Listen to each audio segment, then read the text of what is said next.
dans cette vidéo d'étudier les variations et de construire la courbe d'une fonction homographique définie par f de x égale moins x plus 3 sur x moins 2.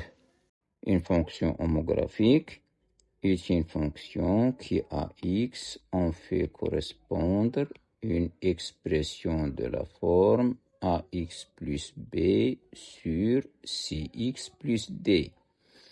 C doit être différent de 0, sinon f sera une fonction affine, un réel fois x plus b. Et AD moins BC doit être aussi différent de 0, sinon on aura une fonction constante. La première question, quel est le domaine de définition de cette fonction? df, c'est l'ensemble des nombres réels qui ont des images par f. Pour que f de x appartient à R, il faut que moins x plus 3 sur x moins 2 soit défini, soit un nombre réel. Pour que cette fraction moins x plus 3 sur x moins 2 soit définie, il faut que le dénominateur ne s'annule pas. Le dénominateur c'est x moins 2, donc x doit être différent de 2. ADF contient tous les nombres réels sauf 2. En utilisant les intervalles, c'est la réunion de deux intervalles ouverts de moins l'infini jusqu'à 2 et de 2 jusqu'à plus l'infini. Union 2 plus l'infini. Ces fonctions homographiques définies par une expression de cette forme, il y a toujours un nombre qui n'appartient pas au domaine de définition. En général, c'est moins d sur c. C'est le nombre pour lequel cx plus d s'annule. Voilà le domaine de définition. La deuxième question. Dresser le tableau de variation de f. Une fonction homographique, ces variations dépendent du nombre ou bien de la différence AD moins BC. S'il est positif, la fonction est croissante sur les deux intervalles du domaine de définition, de moins l'infini jusqu'à moins d sur c et de moins d sur c jusqu'à plus l'infini, et le contraire dans le cas où AD moins BC est négatif. Voilà ce que vous aurez sur vos cahiers de cours. La généralisation du tableau de variation d'une fonction homographique qui à x en fait correspondre à x plus b sur cx plus d. Il y a deux cas, ax plus b sur cx plus d, moins l'infini plus l'infini, moins d sur c, c'est le nombre qui n'appartient pas au domaine de définition. La fonction n'est pas définie pour ce nombre. On écrit sous chaque tableau le signe de AD moins BC. Ici, je vais prendre le cas où il est positif. Ici, le cas où il est négatif. S'il est positif, la fonction est croissante sur les deux intervalles. Ou s'il est négatif, la fonction est décroissante sur les deux intervalles. Bon. Revenons à notre exemple. Notre f de x est de la forme AX plus B sur CX plus D. A, c'est moins 1. B, c'est 3. C, c'est 1. Et D, c'est moins 2. AD moins BC. A, c'est moins 1. Fois D, c'est moins 2. Moins B, c'est 3. C, c'est 1. Donc 2 moins 3, c'est moins 1. Inférieur à 0, donc la fonction est décroissante sur les deux intervalles. Donc f est décroissante sur moins l'infini 2 et décroissante aussi sur l'autre intervalle 2 plus l'infini. Le tableau de variation de f est le suivant. Un tableau de deux lignes. La première ligne pour le domaine de définition, moins l'infini de union 2 plus l'infini, les deux traits verticaux au-dessous de 2 expriment, veulent ou bien signifient que f n'est pas défini en 2. On a trouvé que la fonction est décroissante sur les deux intervalles. Voilà la deuxième question. La troisième question, déterminer la nature et les éléments caractéristiques de CF. Une fonction homographique, sa courbe est une hyperbole. C'est ça la nature. CF est une hyperbole. Les éléments caractéristiques d'une hyperbole sont trois. Asymptote verticale, asymptote horizontale et le centre de symétrie. Une hyperbole admet un centre de symétrie ou bien elle est symétrique par rapport à un point qui n'est que le point de rencontre des deux asymptotes. C'est une hyperbole d'asymptote d'équation x égale 2. En général, x égale moins d sur c, le nombre qui n'appartient pas au domaine de définition. Ceci, c'est une asymptote verticale. Asymptote verticale. Et delta d'équation y égale en général a sur c. Dans notre cas, a c'est moins 1, c c'est 1, donc y égale moins 1. Asymptote horizontale. Deux centres, on a cité l'asymptote verticale, l'asymptote horizontale. Il nous reste le centre. Deux centres, oméga, l'abscisse c'est 2, l'ordonnée c'est moins 1, c'est le point de rencontre des deux asymptotes.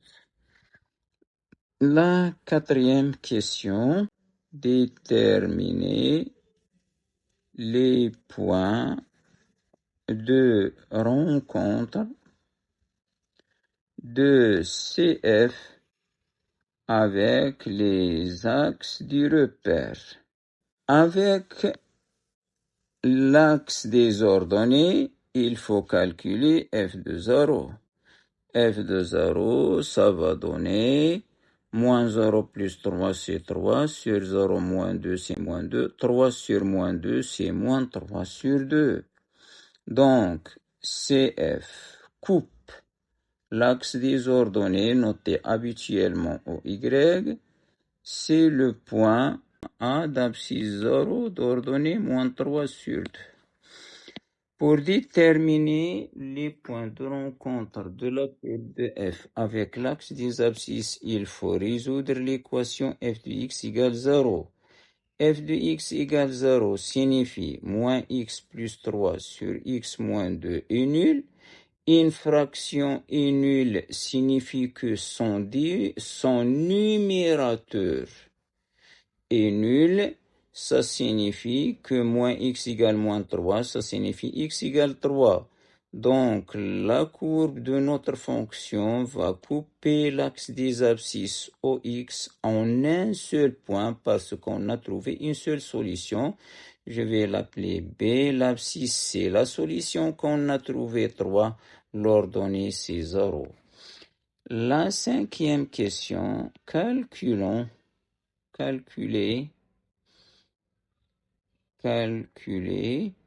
on va calculer f de 5 sur 2 et f de 4 et f de 6, puis construire CF. F de 5 sur 2, c'est moins 5 sur 2 plus 3 sur 5 sur 2 moins 2. Moins 5 sur 2 plus 3, c'est 1 sur 2. 5 sur 2 moins 2 sur 2, c'est 1 sur 2. Ça va donner 1. Ce résultat nous fournit un point de CF, le point d'abscisse 5 sur 2 d'ordonnée 1. F de 4, c'est moins 4 plus 3 sur 4 moins 2, ça va donner moins 1 sur 2. Un autre point, le point d'abscisse 4 d'ordonnée moins 1 demi.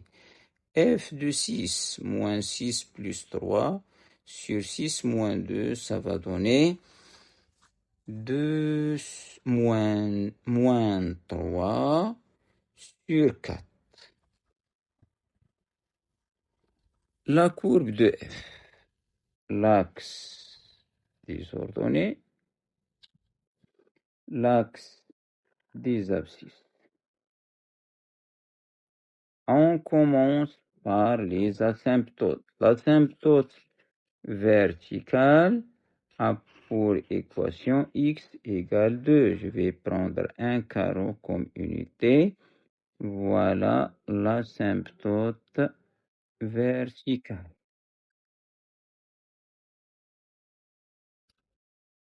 La droite d'équation x égale 2.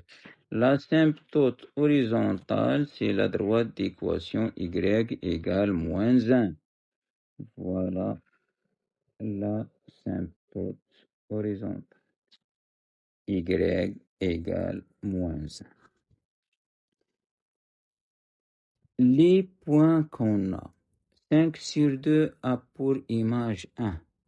Voilà 3. Voilà moins 5 sur 2 au centre. Entre 2 et 3. L'image c'est 1. Donc voilà le point. Ici c'est 1. Ici c'est 0. Ici c'est 1. Ici c'est 2. L'image de 3, c'est 0, le point de rencontre avec l'axe des abscisses. F de 4, c'est moins 1 sur 2. F de 6, c'est moins 3 sur 4. Voilà, j'ai maintenant 4 points. Je connais l'allure de la courbe de la courbe d'une fonction homographique.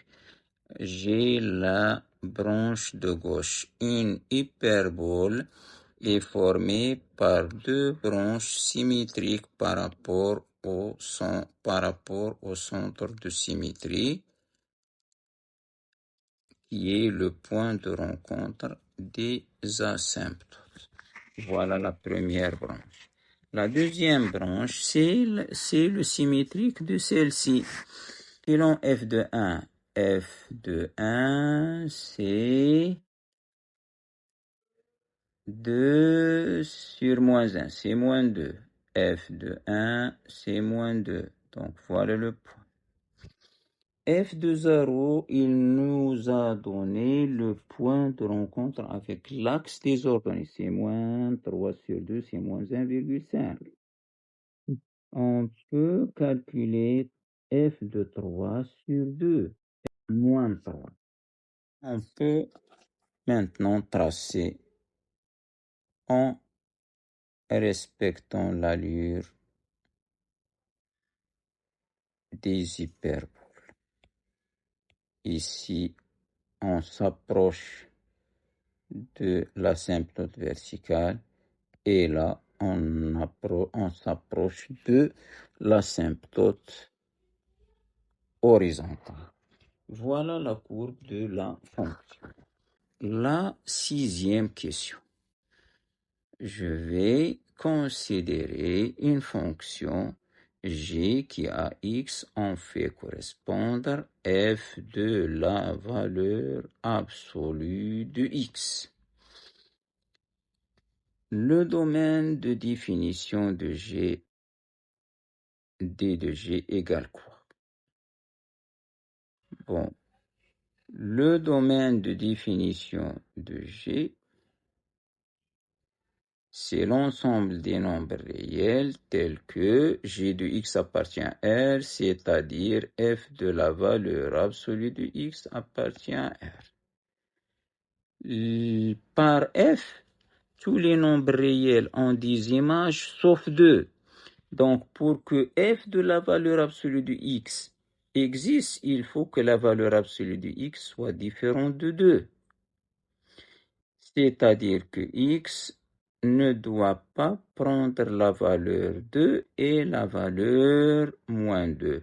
Donc, le domaine de définition contient tous les nombres réels sauf moins 2 et 2, c'est-à-dire de moins l'infini à moins 2, union moins 2, 2, union 2 plus l'infini. La question B. Montrer que G est pair et interpréter ceci graphiquement. Pour montrer qu'une fonction est paire, il faut vérifier que le domaine de définition est symétrique par rapport à 0. C'est-à-dire, quel que soit x appartenant à dg, son opposé appartient à dg. Il ne faut pas sauter cette condition. Si on montre que g de moins x égale g de x, on vérifie que quel que soit x appartenant au domaine de définition, son opposé appartient au domaine de définition, c'est faux. Pour tout x appartenant à dg, moins x appartient à dg, et on a g de moins x, c'est f de la valeur absolue de moins x. X et moins x ont même valeur absolue, et ceci c'est g de x, donc g est pair. L'interprétation graphique, c'est g est symétrique par rapport à l'axe des ordonnées OY, mais à condition que le repère soit orthonormé. Dans un repère orthonormé. Sinon, il n'y aura pas symétrie. La question c'est montrer que f et g sont égales sur 0, 2, union 2 plus l'infini qui est la moitié, entre guillemets, du domaine de définition. Ceci revient à montrer que quel que soit x appartenant à cet ensemble, f de x et g de x sont les mêmes. Pour tout x appartenant à 0, 2, union 2 plus l'infini, on a g de x qui est f de la valeur absolue de x, c'est f de x. La valeur absolue de x, c'est x, car x est positif. Car x est positif. C'est un élément de 0, 2, union 2 plus l'infini, d'où f et g sont égales sur 0,2 union 2 plus l'infini. Quelle est l'interprétation graphique de ce résultat? Puisque f et g sont les mêmes, sont égales sur ces deux intervalles, CF et CG sont confondus sur ces deux intervalles, sur 0,2 et sur 2 plus l'infini. La question D, construire CG dans le même repère. Commençons par ce résultat qu'on vient d'écrire. CG, c'est CF sur les deux intervalles, 0,2 et 2 plus l'infini. Ce que j'ai colorié en jaune, on a dit que G est pair et on a conclu que la courbe de la fonction G est symétrique par rapport à l'axe des ordonnées. Donc, ces points que j'ai colorés en jaune qui sont à droite de l'axe des ordonnées, on va compléter CG par leur symétrique. Le symétrique de ce qui est en jaune par rapport à l'axe des ordonnées. Donc, on va avoir besoin de la droite qui est le symétrique de la droite d'équation x égale 2.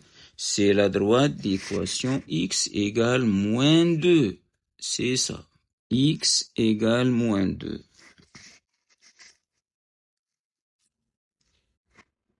La courbe de f, il n'est pas fini. Si ça s'appelle, ou bien si on a ici une ligne infinie. Bon, passons maintenant au symétrique. Voilà la courbe de f sur l'intervalle 0,2. Voilà la courbe de f sur 2 plus l'infini. Leur symétrique maintenant, c'est comme ça. Le symétrique de l'autre, voilà le symétrique de l'autre partie de la courbe. Voilà la courbe de la fonction g. Il y a une branche comme ça, puis comme ça, puis une autre branche comme ça. C'est ça la courbe de la fonction g qui à x en fait correspondre f de la valeur absolue de x.